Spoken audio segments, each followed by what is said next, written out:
મહામંડપ કાવ્ય સુધા રસ ગ્રંથ છે 1995નો પીળી પુસ્તક છે, નાનું એવું જયશ્રી ગોપાલ અંકમાંથી. હવે એમાં માધવપુરનો માંડવો પાના નંબર 80 ઉપરથી જે રાણા સુલતાનજીએ કરેલો. પણ આ જે સુલતાનજી છે ને એ સૌથી છેલ્લા, રાણા સરતાનજી પણ અલગ અને આ સુલતાનજી પણ અલગ, એમના દીકરાના દીકરા થાય. એનો આપણે આ માંડવો જ વાંચશું.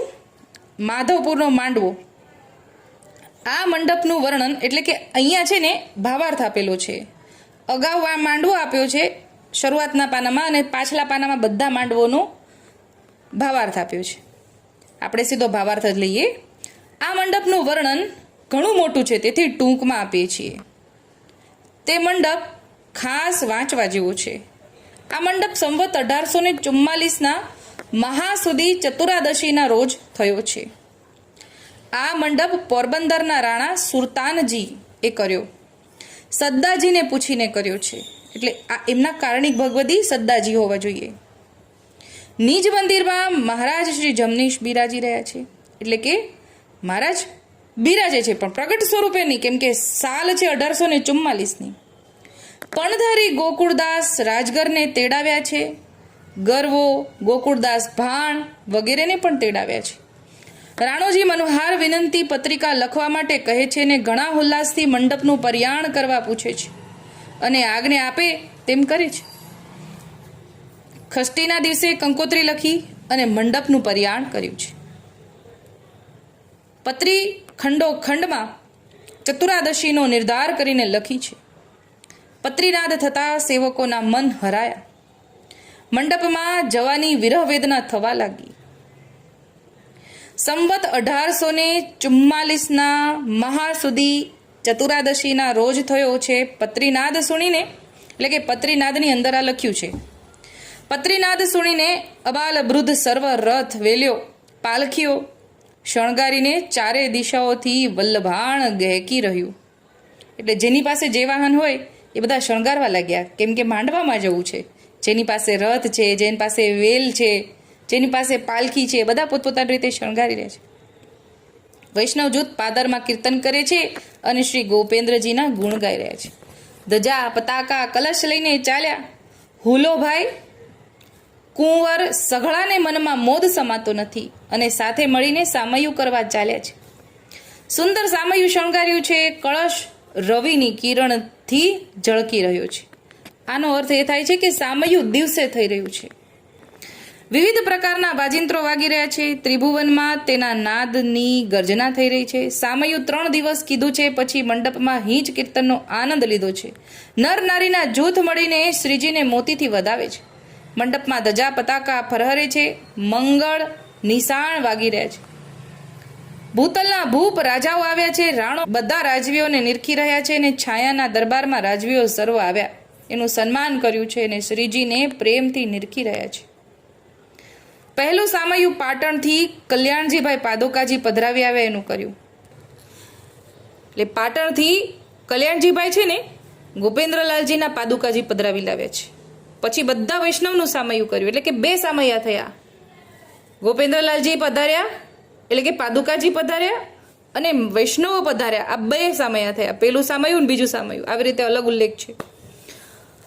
અખતિયારી મોતીચંદ જેઠાભાઈ વૈષ્ણવને ઉતારવાના સુંદર ઠેકાણા આપી રહ્યા છે અને વૈષ્ણવમાં મુખી ગોકળદાસ રાજગર, પણધારી દામોદર, નરછી અને પ્રાગજી તે પાદુકાજીની પાસે રહ્યા.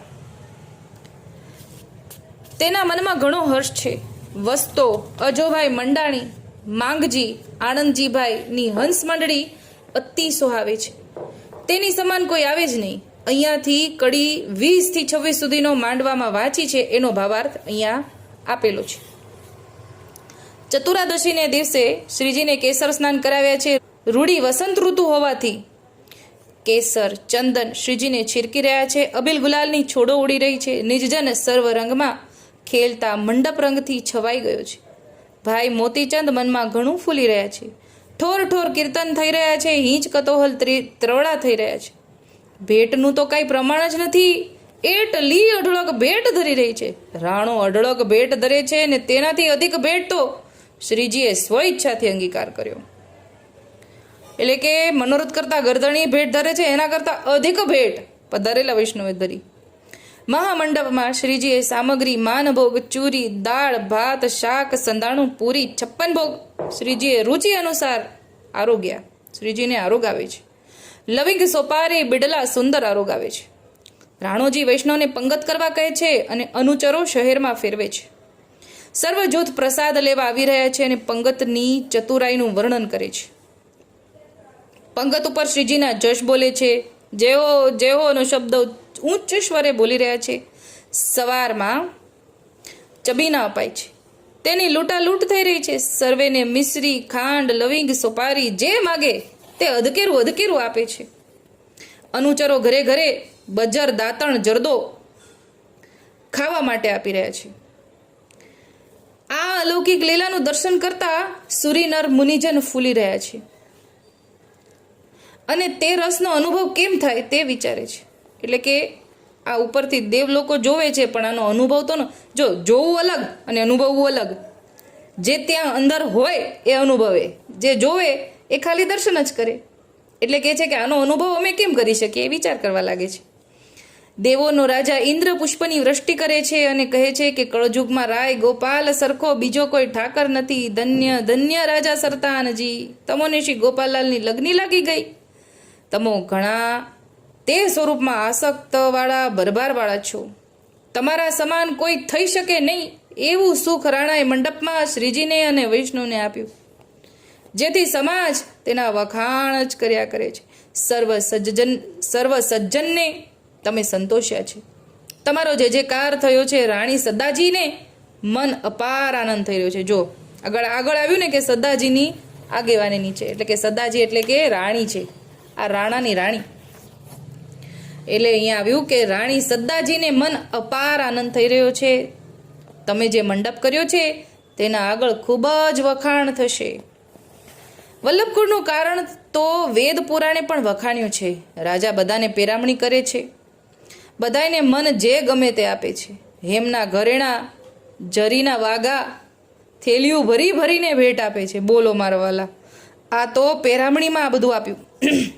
પછી દંડવટ કરે છે, રાજાને શુભાશીષ આપે છે. ભગવતી ગોકુળદાસ રાજગર રાણા સરતાનજી પાસે બેઠા છે. ગોકુળદાસ રાજગરને પેરામણી કરે છે. વેઢ વીટીને સરપાવ આપે છે. જાચકજન મંડપમાં ઊભા છે, જેને જે જોઈએ એવું આપે છે. દેહોના ઉચ્ચાર જાચકજન કરે છે. એટલે કે જાચકજન એટલે કે માગવાવાળા દેવો દેવો દ્યો, મને દ્યો એમ ઉચ્ચાર કરે છે. પ્રફુલ્લિત મનથી રાજા વિચાર કર્યા વિના સર્વને આપી રહ્યા છે. સમર્પણી ગોમતીબાઈ રાજગરને હેમની પેરામણી કરી છે. વેલજીની વહુ ઝવેરને ખાસાનો વાઘો પ્રેમથી આપ્યો. વાહ ભાઈ વાહ. મોતીચંદ દરબારી હરખથી રાજગરને પેરામણી કરે છે. વિષ્ણુમાં માળા આપવાની વર્ષા થઈ રહી છે. એકબીજાની કાંટે બાંધે છે, એટલે કે ડોકમાં બાંધે છે. એકાબીજાની ડોકે બાંધી રહ્યા છે. કળજુગમાં પ્રભુ શ્રી ગોપાલલાલજીનું પ્રાગટ્ય અદ્ભુત થયું છે. 20,000 વૈષ્ણવ મળ્યા છે. કેટલું જૂથ હતું? 20,000 વૈષ્ણવનું જૂથ હતું. તેનો વિસ્તાર લખ્યો છે અને મેળાપ 5 જ દિવસનો રહ્યો છે. સર્વ જૂથ હળી મળીને ઘેર જઈ રહ્યું છે. 5 દિવસનો મેળાપ હતો. સર્વ જૂથ હળી મળીને ઘેર જઈ રહ્યું છે. જે આ મંડપ ઉપર ન આવ્યું તે તો મનમાં પસ્તાઈ રહ્યા છે. એવો અલૌકિક મહામંડપ થયો. સંવત 1844ના ભાદરવા સુદ છઠને રવિવારે પોરબંદરમાં ભગવદીઓની કૃપા દ્રષ્ટિએ આ લખીને પૂરો કર્યો. તે પારેખ કાશીને શ્યામબાઈ, રંભા અને રતનબાઈ પાસે હતા. જો રંભાબાઈ આપણે ગુણમાલમાં આવે છે. નાથાબાઈના સૂત પ્રાગજીભાઈએ આ મંડપનું કાવ્ય રચેલું છે. તે દાસાનું દાસ ભાવે ચરણ રજ માત્ર થઈને જ હું લખું છું એવું પ્રાગજીભાઈ લખે છે. માંડવાનું અહીંયા ભાવાર્થ વિરામ આપીએ છીએ. અત્યારે આટલું જ બોલીને મારી નાની વાતને વિરામ આપું છું. કેવો આનંદ હતો મારા વાલા એ આપણે અનુભવીએ કે આપણે પણ જ્યારે માંડવામાં જઈએ ને તો આ જ અલૌકિક આપણને જોઈએ. કાંઈ પણ બીજી લૌકિક વાતો નહીં, બીજી લૌકિક દ્રષ્ટિ નહીં, બધું આપણે જો ત્યાં અલૌકિક છે જ, પણ ત્યાં આપણી દ્રષ્ટિ નથી એટલે આપણને દેખાતું નથી. તો આ માંડવાનું વર્ણન જોઈને આપણને આનંદ આવી ગયો એવી રીતે આપણે ખરેખર રૂબરૂમાં પણ આ અનુભવી દેવ લોકો કહે છે ને કે આવું અનુભવ અમે ક્યારે કરી શકીએ, તો આપણે તો આ મનુષ્ય દેહમાં વૈષ્ણવ દેહ મળી છે, આપણે તો અનુભવ કરી શકીએ એવો આપણને અધિકાર આપ્યો. તો જ્યારે પણ માંડવામાં જઈએ અલૌકિક જ વિચાર કરીએ અને અલૌકિક દર્શન કરવાનો ભાવ રાખીએ, એવું આપણે આમાંથી જાણ્યું. મારી નાની વાતને વિરામ આપું છું. બોલો શ્રી ગોપાલ.